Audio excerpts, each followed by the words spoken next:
Eh ben ça y est, j'ai rendez-vous avec l'auteur des Mixem. Les choses sérieuses commencent enfin. J'ai rendez-vous avec un humoriste et scénariste web qui a notamment écrit pour un Mixem. Je vous donne son nom à la fin de la vidéo. Mais d'abord, c'est l'occasion parfaite pour parler d'un point hyper important, comment préparer un tel rendez-vous.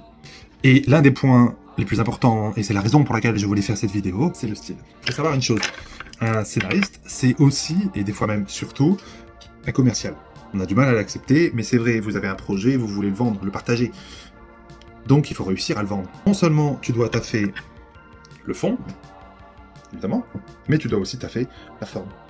Et la forme, c'est toi. Dans ta façon de parler, de te présenter, de t'habiller, on doit ressentir une personnalité derrière. On doit ressentir la personnalité derrière ce projet unique.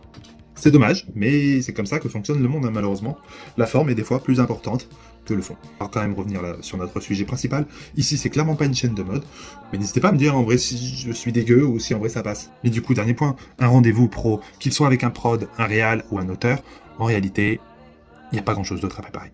Votre projet, normalement, vous le connaissez, donc soyez juste prêt à le défendre et à le vendre. Mais, ne vous rabaissez pas trop. Je sais qu'une telle rencontre, ça peut être le Saint Graal pour certains, mais vous ne devez pas vous mettre à genoux devant le producteur ou le réalisateur. Vous avez aussi le pouvoir de choisir la personne avec qui vous voulez vous lancer dans l'aventure. Vous devez tout simplement choisir la meilleure personne, la personne qui croit réellement en ce projet. Et pour ça, il n'y a pas 36 000 solutions, soyez vous-même. Allez, prochaine vidéo, si tout se passe bien, ou si ça se passe mal même, je vous parlerai plus en détail de mon rendez-vous avec Léo Hart.